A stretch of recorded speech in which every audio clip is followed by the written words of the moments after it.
Don't just live for tomorrow, or just live in yesterday. Just be glad for all you have that's in today.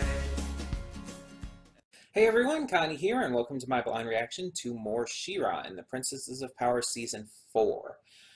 Today we're going to be doing something interesting. We're just going to be reacting. And what I mean is that I don't have any set number of episodes we're reacting to. It's just I'm going to react until I feel like I don't want to anymore. Simple as that. And the reason for this is that with Season 5 now out, the final season and everything, and people are obviously talking about, I've definitely been avoiding everything I can.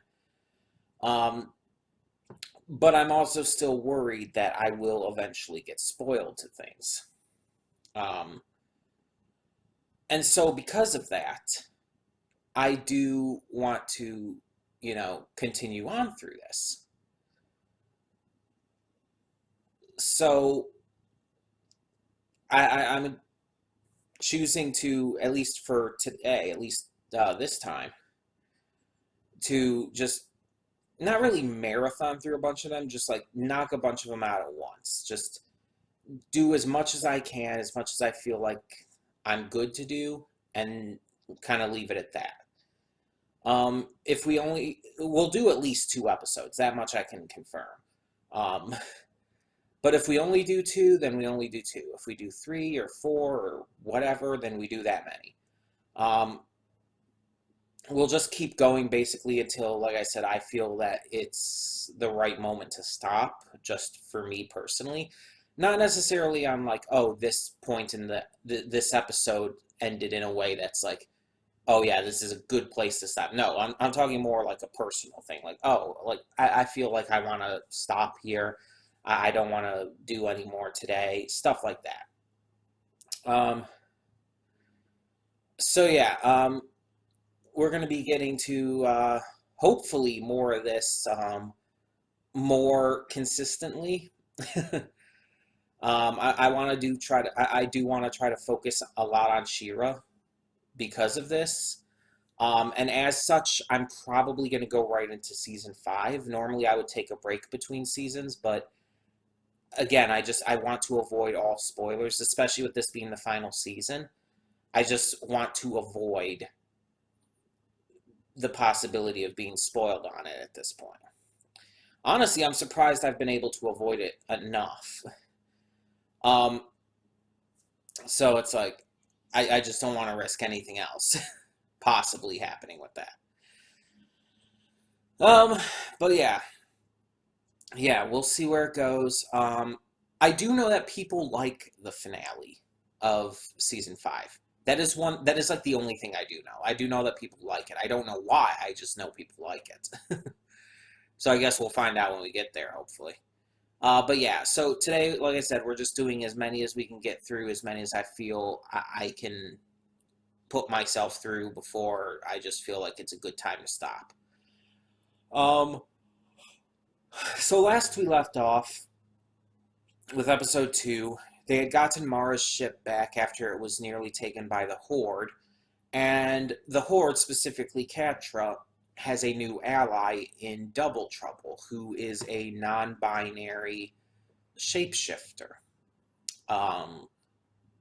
which is pretty interesting. Double Trouble seems like an interesting character so far. I'm just wondering where their allegiance lies, because I don't distrust them, but I don't fully trust them either. It's like, with a character like Double Trouble, again, a shapeshifter who's just, well, very shady in general, it's like, they have this automatic, like, distrust that you place in them, but at the same time, it's like, you almost wonder if they're a double agent at any given time. Like, are they truly working for the bad guys, or are we going to find out that they're working for the good guys? I just don't know, but we'll see. We got a little bit of development last time with Perfuma as well, with finding out that she's not good with cacti and whatnot. Um, Even got a little bit of a moment with her and the other one whose name I can't think of at the moment. The big purple one. I can't think of her name. Um, I don't know. But yeah, we got a moment with them, and it was cute and definitely shipping fuel. Um, yeah, Catra seems to be kind of semi taking over the Horde. I mean, Hordek's still kind of in charge, but Catra's like kind of like got a hold on him at the moment, so we'll see where that goes. And Glimmer is just trying to balance her life as queen now with the things she wants to do, such as going on adventures and whatnot. So yeah, it's interesting. It's going to be interesting to see where this goes. Um, I'm interested though. Uh, yeah, I'm very excited to see the future of this series and how it ends. And I'm really hoping it's not going to end up being like Star Versus, where it starts off good, then gets really fucking good, but then drops the ball at the end. I'm really hoping it's not like that. So far, it's still going really fucking good. It's still just top of its game, but I really hope it doesn't drop the ball in the end. Um, I don't see how they're going to, like, unless they pull some really out of left field bullshit and reveal that Horde Prime is a good guy or some shit like that. It's like, and that Mara was the bad guy or something like bullshit like that. Then it's like, unless they pull some shit like that, I don't see that they're going to ruin it in the same kind of manner as Starverse. Because Starverse really screwed the pooch. They really fucked everything up. But it was more than just, the what they did with the good guy, bad guy dynamic, of course. Um, I'm hoping that it's not like that. I'm hoping it's not like season 4 of Steven Universe, or was it season 5? God, I don't even know anymore. The last season of the main Steven Universe series before Future, let's put it that way, and then yeah, pretty much everything after as well. I'm hoping it's more like on the level, I guess you could say, of something like Legend of Korra, or I mean, even just going back to its predecessor, the original Avatar: The Last Airbender, which is becoming a big thing again because of its Netflix release. Both of those shows ended off really strong. Hell, some of its strongest, best content was in those final seasons for both of those series. Avatar's third season, Book 3, Fire, was fantastic. Not only capitalizing on the development and growth that the characters went through, but showing us some of the best stuff in terms of action and in terms of, well, the obvious morality and psychological aspects of the series. And Korra, of course, did all of that as well, but also brought in a lot of, like, just tying up loose ends with, well, honestly, with the romantic angles, but also just giving a lot of satisfactory conclusions to all of the characters' story arcs. And I'm hoping we get something like that for this. Something that's just really satisfying. That it ties up the character arcs, that it gives us good story in the end. Whether it does any kind of romance thing or not is kind of unimportant. I mean, I would love for it to. I would, but at the same time, it's like, I really don't care if it does or not. Honestly, as long as it doesn't do like terrible things with it, I think I'll be mostly good. um, we'll have to see on that. But yeah, I am nonetheless excited to get to more of this. Because I don't know exactly what's to come, but we'll have to hope for the best. In the meantime, we're just going to get this started. Once again, we are going to react to as many as I feel we can today. And yeah, go from there. So that being said, thank you so much for tuning in, and let us get this going. When the screen fades to black, pause this redirect and go to the description below. Follow the link to the reaction, and after you watch it, come back here to the redirect and resume play. Because after it fades to black, then it fades back in, everything from that point forward will be my afterthoughts and will contain spoilers to the episodes. So that being said, thank you so much for tuning in, and I will see you at the reaction. Okay, and we are back, and we'll begin with spoilers in 3, 2, 1, now. Okay, so we ended up doing 3 episodes of this, which is honestly what I kind of expected. Going into this, I was figuring like I'd probably do 3, 4 episodes, and again, this was based more on, at the end there, I was just like feeling like, I don't want to spend all day doing this. I think this is a good place to end. I'm kind of hungry. I want to get some food. So, yeah, this is where we're going to end off for today. But we will be continuing this, obviously. And we might do this again for future episodes. I don't know. We'll see. But again, I do want to kind of try to get as caught up as I can just to continue to avoid spoilers. But we'll see how it goes. So either way, let's just talk about these episodes in order. So the first one here we had was Flood Arena. And this one was like, I don't know, it's just, it wasn't bad. Like, it was well done. It's just, a lot of it kind of seemed to hinge on the idea that it was supposed to be a surprise in the end that Flood Arena was Double Trouble. Yet it was super freaking obvious. Like, early on in the episode, like, they're talking about what they can use Double Trouble for. Catra has a plan. And then all of a sudden this thing happens, and you see this village and everything, and there's all these new characters being introduced, all of which are kind of suspicious. And then when Flood Arena comes in, it's the way she acts right away is extremely suspicious. She's way too much of a She-Ra fangirl, like, to an unreasonable degree. Like, the others are more reasonable with how much they appreciate She-Ra and everything, but Flood Arena is almost like an overexcited, overhyped fangirl. And in real life, there's nothing wrong with being a super hyped fangirl. I mean, I've definitely been that myself towards a lot of things. And I've had plenty of friends who have as well. There's nothing wrong with that. But in terms of the story and the characters of this series, in terms of what we've gotten so far and everything, and just the context of the scenes, and of course, again, combining with the fact that it was blatantly stated earlier in the episode that they were planning on doing something with Double Trouble, it's super obvious that was Double Trouble. And it tried to hide it, like like the episode seemed like it was trying to pretend like it wasn't, and it didn't reveal it until the end. And it's like, was anybody actually surprised by this? I'm genuinely curious if anyone was actually surprised by this.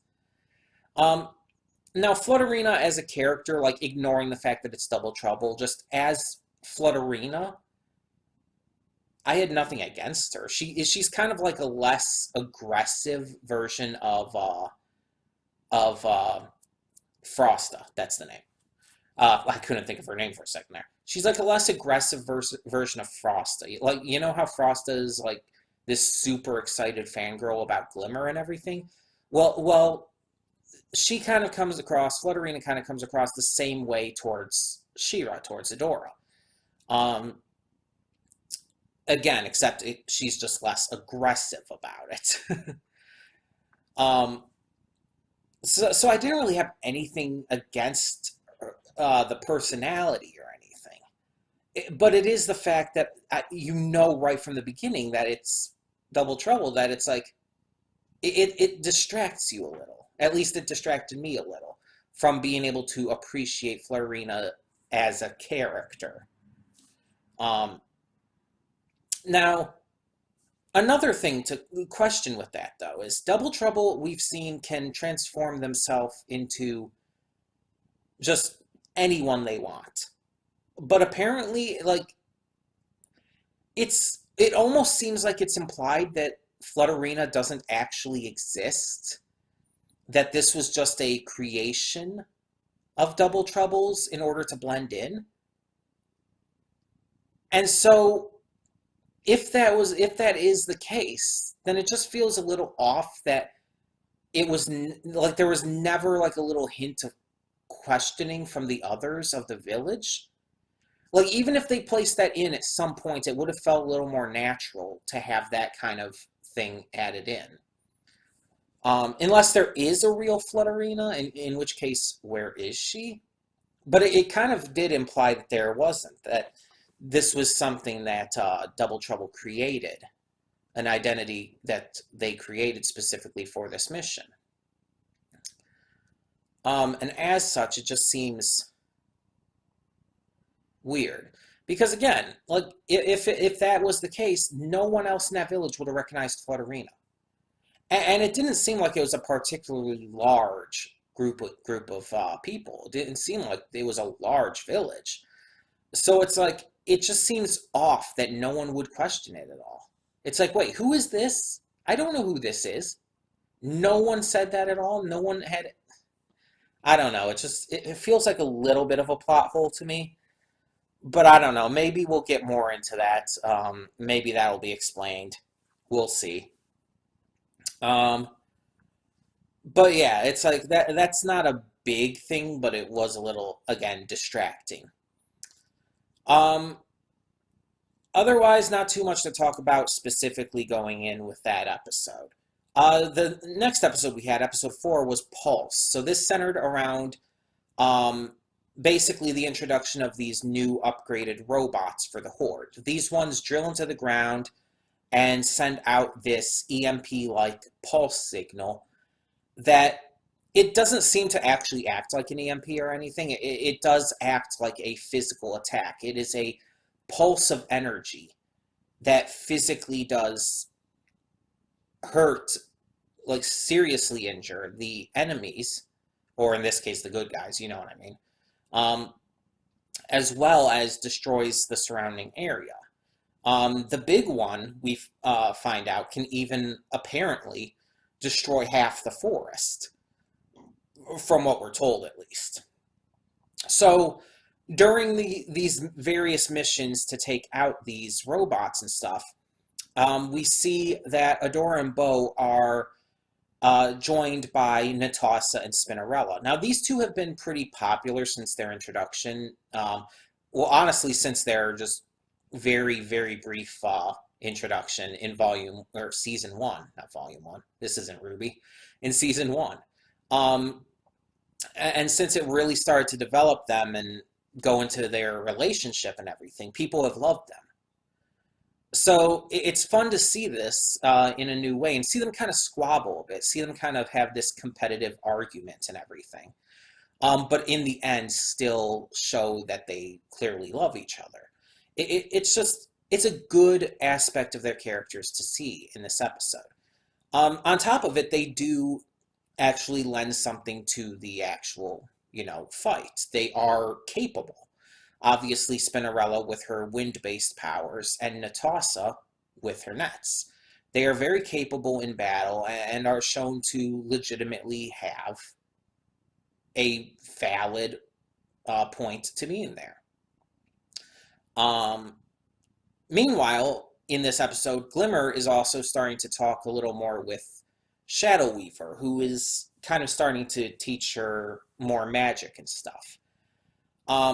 At the end, of course, we can see that Adora and Bo are not really happy with this. They're not okay with the idea of trusting Shadow Weaver for obvious reason.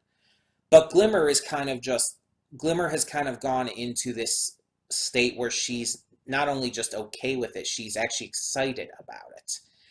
And as I said in the reaction, and as I had been saying in like the first 2 reactions to this season, I do think Glimmer and Adora are going to have a falling out. But my thought was going to be it was more going to be in line with the fact that Glimmer is queen now, and that her and Adora were going to kind of butt heads in terms of how to handle the Horde and stuff.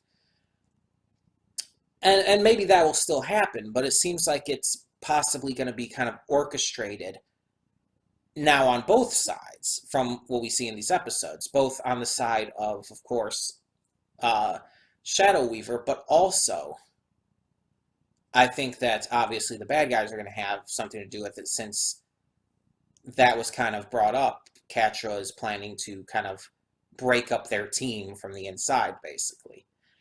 So this episode did, as Double Trouble would say, it foreshadowed quite a bit. So yeah, there's definitely something interesting that they're going to be building up with that. Episode 5, meanwhile, has two very distinct plot lines to it. Like, other than the last two were definitely more kind of mixed in and felt more, they felt more like a combined thing. This one, each part of it is very distinct in episode 5. You have the part of Adora having to deal with Light Hope's rebooting and finding out some new information about Light Hope. And at the same time, you have the minor side villains of Lonnie, Kyle, and Rogelio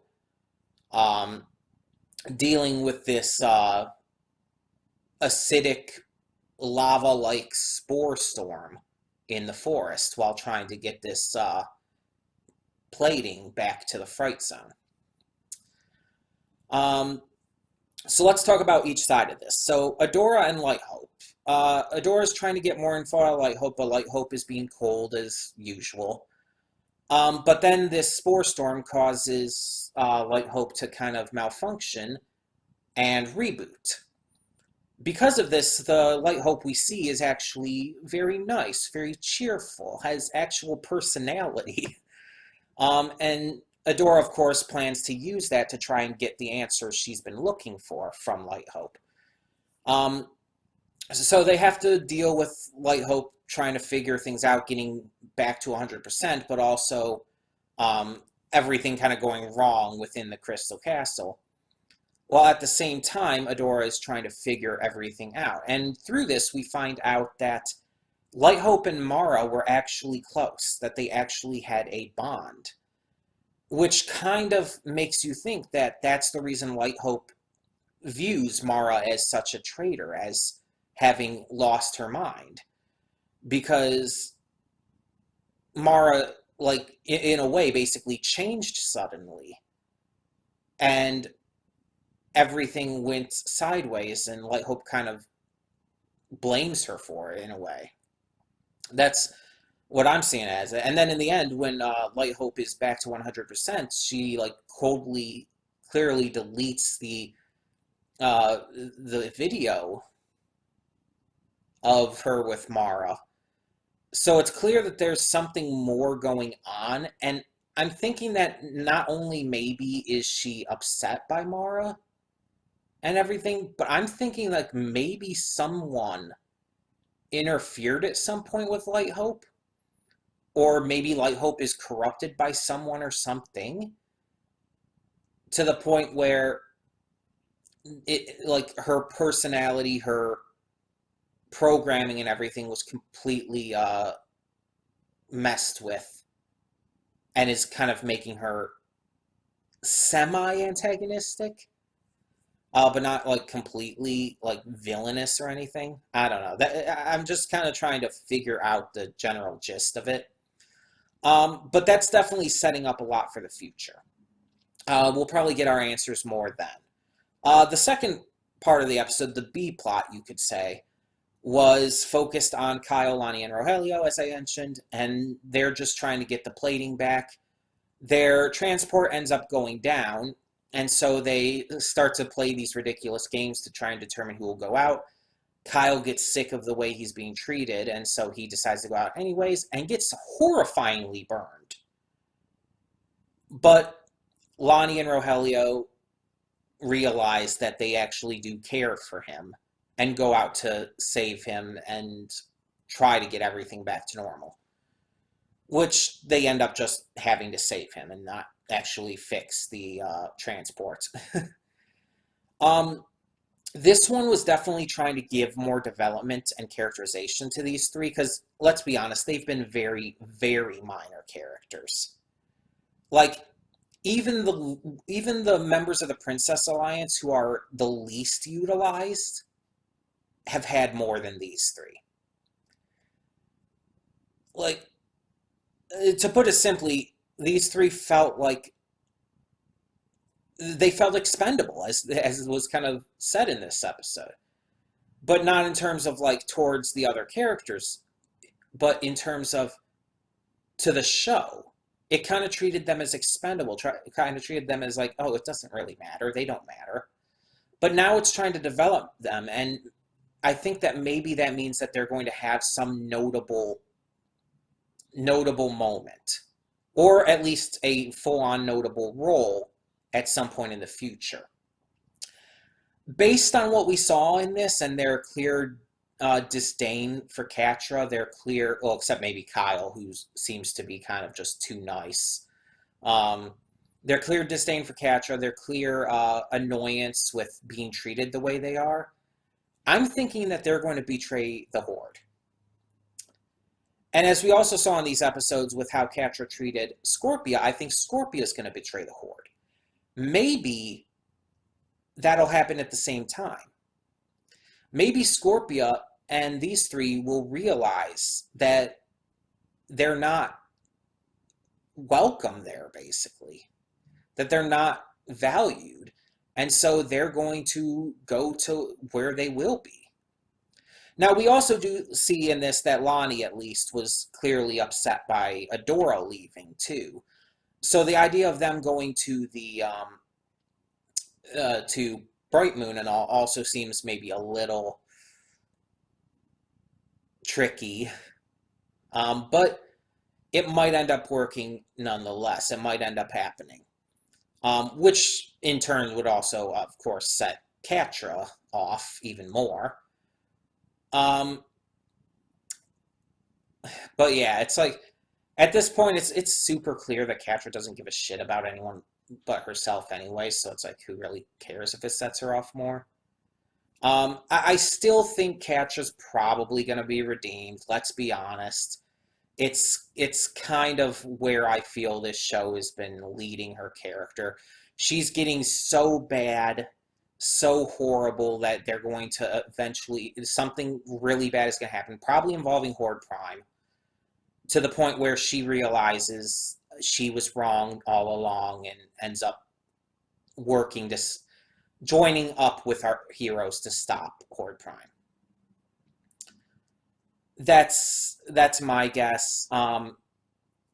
It's going to be kind of a redemption of necessity, rather than a redemption of actual morality and reason.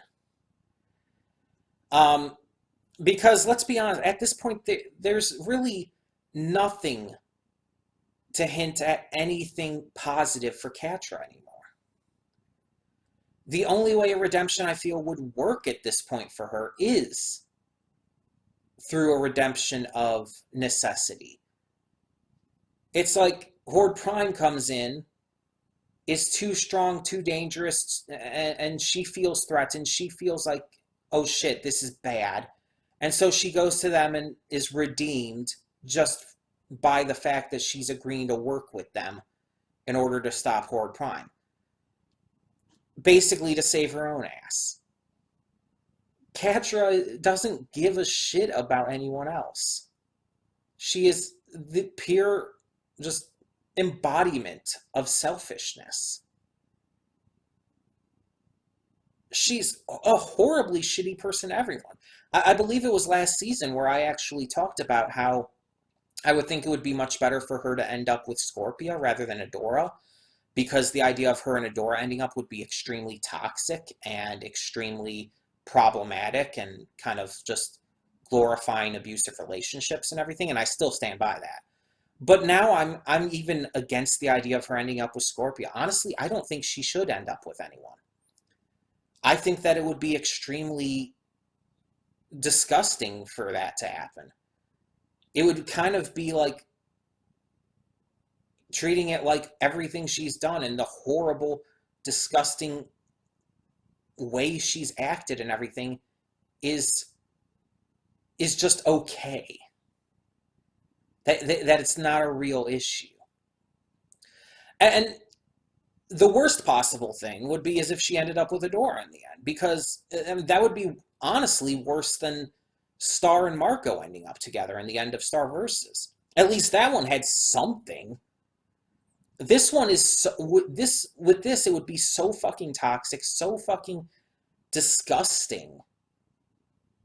It would, like I said, it would be glorifying abusive relationships. It would basically be saying that you should go back to your abuser simply because they say they're sorry or some shit like that. That is extremely toxic. And it's super obvious that that's kind of what a lot of this represents. There's a lot of representation about toxic relationships and abuse in this series. I mean, hell, that's really the whole reason that Adora went and joined the princesses and everything in the first place. Because she came to realize how abusive and toxic that relationship with Catra and the Horde were, and how positive, uplifting, and just wholesome all of that could be with Glimmer and them in Bright Moon. Which is why the ship of Glimmer and Adora works so well. It's not just it's really not just me saying like, oh, I think they're cute together.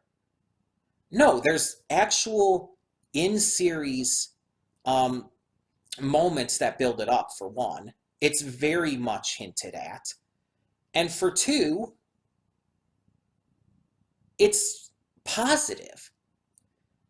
And in the end, would be a very positive representation of moving past your abusers and forming real, legitimate, wholesome bonds after the fact. It would be an extremely positive message to teach. But I have this strong feeling that that Adora and Catra are gonna end up together. I really, really despise that idea as a victim of abuse myself. Pisses me off, but it's probably going to happen because, you know, the fandom would lose their collective shit if it didn't, and the showrunners probably don't want to make that happen. Because the fandom doesn't care if it's toxic. The fandom doesn't care if it's glorifying abusive relationships.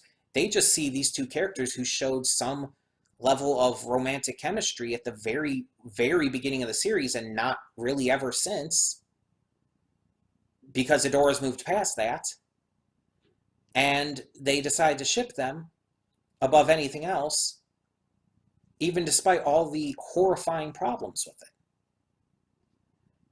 Because it's clear that these two had been together, and I acknowledge that. They had been a couple. It's super obvious. But it's also obvious, again, that Adora left that because she realized how toxic and dangerous it was to her. And going back to that would be extremely problematic. And I'm not going to get over that. I talked about that last season. I'm talking about it again this season. But I'm rambling on too much. I could make like a video probably 3 hours long ranting about how absolutely shitty and horrible that would be. And I really hope it doesn't go with that. I would rather just not go into any actual endgame romantic relationships with these characters than have that. I would rather. A lot of people would say, oh, that would be queer baiting and stuff, but it's like, shut up. It would be better than glorifying an abusive relationship. But anyways, so yeah, these 3 episodes, obviously it's still early in the season. The season's like 12 or 13 episodes. So we're just under halfway, basically. So these were setting up a lot for what the second half of the season is going to probably focus on. It's probably going to get bigger and more intense. And I still think that Glimmer and Adora are going to have a falling out. And I definitely now with the fact that Catra is planning to have Double Trouble kind of facilitate that, along with, of course, Shadow Weaver. We'll see how it goes. I'm definitely invested. I'm definitely excited. And here's the thing. Even if it does canonize Catradora, which would be, again, exceptionally bad, even if it does, as long as the rest of the series is good, as long as it still ends well otherwise from a story standpoint, then that's the best case scenario. It's the best thing that they can still do. Because in the end, that is the big focus. That would still be important and necessary above all else. So hopefully that's what happens. Hopefully that's still the case. We'll see. In the meantime, though, tell me your thoughts down in the comments below on these 3 episodes. And as always, no spoilers. Again, especially with season 5 having come out. No spoilers. Do not tell me anything about where this is going. I really do not want to be spoiled on this series. This is one of those shows that is really high up there for not wanting to be spoiled on. So please, do not tell me anything regarding what's going to happen in the future. But yeah, tell me your thoughts on these 3 episodes, and thank you so much for tuning in. For now, I'm Connie, and I'm signing off. See y'all next time.